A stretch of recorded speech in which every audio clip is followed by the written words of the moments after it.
ஆபத்தை போக்குபவனே ஹரியே. இந்த ஆத்மாவை ஆகுதியாக கொடுக்கும் போது அந்த பாகத்தை ஏற்றுக்கொள்ளக்கூடிய ஹரியே என்று 2 அர்த்தத்துல அவர் கூப்பிடணும். அதுதான் ஹரே ஹரே என்பது என்னுடைய அர்த்தம். ஹரே ராமான்னு முதல் நாள் பார்த்தோம், ஹரே கிருஷ்ணான்னு 2வது நாள் பார்த்தோம்.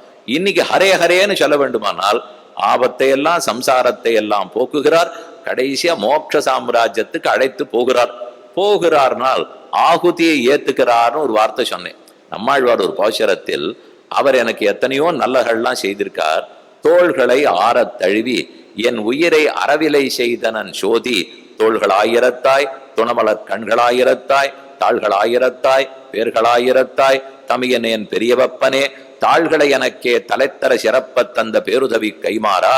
தோள்களை ஆற தழுவி என் உயிரை அறவிலை செய்தனன் சோதி. அவருடைய திருவடி எனக்கு கொடுத்தாரே, அதுக்கு நான் என்ன மறு உதவி செய்ய போகிறேன்? பிரத்யுபகாரம்.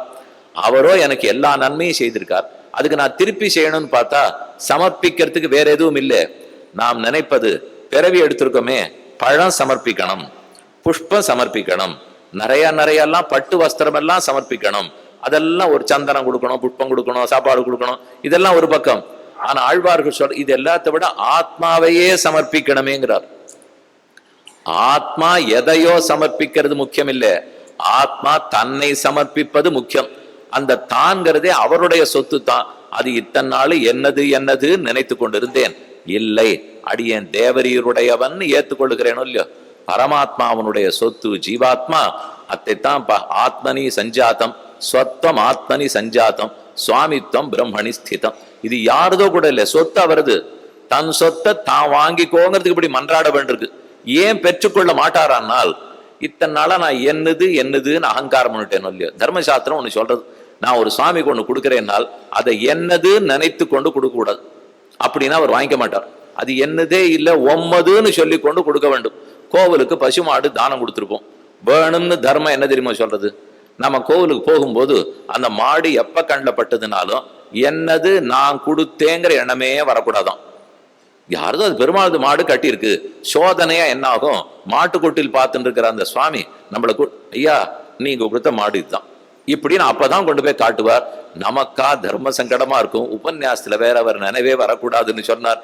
நமக்கானா இவர் அந்த நினைவை ஊட்டிடுறார்.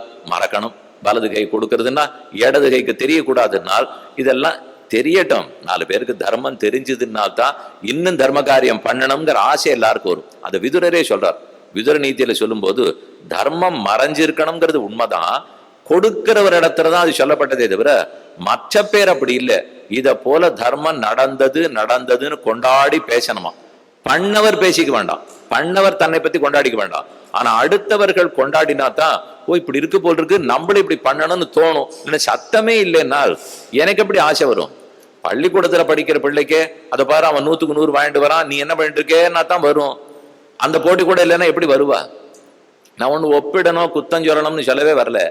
ஏதோ ஒரு விதத்துல ஒரு போட்டின்னு இருந்தா தானே வரும். ஒரு பொருளே கூட சந்தைக்கு பொருள் வருது, இத்தனை வருஷமா ஒண்ணு மேல ஒரே ஒரு பொருள் இருந்திருக்கும், திடீர்னு யாரோ நிறுவனம்லாம் அதை பண்றதுக்கு ஆரம்பிச்சிடுவா. அந்த போட்டி வந்த உடனே தரம் வசஞ்சிரும், சுலபமா கிடைக்க ஆரம்பிச்சிடும், எங்க போனாலும் கிடைக்க ஆரம்பிக்கும். அப்படித்தானே? அதே போல தர்மம்ங்கிறதுக்கும் நிறைய பேருக்கு அது தெரிய வர வேண்டும், அப்பதான் நடக்கும். அந்த தர்மத்துல சிறந்த தர்மம் எது தெரியுமோ?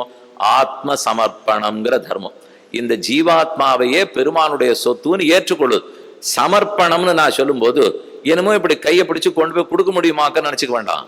இன்னும் ஒரு தாம்பாளத்தை எடுத்து வெத்தலை பாக்கெல்லாம் வச்சு, புஷ்பம் வெத்தலை பாக்கெல்லாம் வச்சு, ஆத்மா ஒரு மூலையில வச்சு, இந்த ஆறும் பெருமாளே உமக்கு இந்த ஆத்மானு கொண்டு போய் கொடுக்க முடியும்? கண்ணுக்கே படமாட்டார். மேலும் யார் கொடுக்கறது? என்ன நானே கொடுத்துக்கணும், இன்னொருத்தர் கொண்டு போய் இதை சமர்ப்பிக்க போறது இல்லை. அடியே நடத்துல ஒரு உணர்த்தி வர வேண்டும், ஒரு உணர்வு, ஒரு புரிதல் ஏற்பட வேண்டும். என்ன புரிதல்னா, அனாதி காலமா இந்த ஜீவாத்மா அவனுக்கு சொத்து, ஆனா அது தெரியாம என்னதுன்னு தவித்து கொண்டிருந்தேன், இப்போது ஒத்துக்கொண்டு விட்டேன், அடியேன் தேவரீருடைய சொத்து. இந்த உணர்த்தி, இதைத்தான் சரணாகதின்னு சொல்றோம், பிரபத்தின்னு சொல்றோம், நியாசம்னு சொல்றோம். இந்த சீவைஷ்ணவ சம்பிரதாயத்துல நியாசம், பரநியாசம், பிரபத்தி, சரணாகதி அடிக்கடி சொல்லப்படும். இதுக்கு பொருள் என்னன்னால் ஜீவாத்மா பரமாத்மாவுடைய சொத்து என்று ஏற்றுக்கொள்ளுதல். துவமேவ உபாயபூதோ மேபவ இதி பிரார்த்தனாமதி சரணாகதி.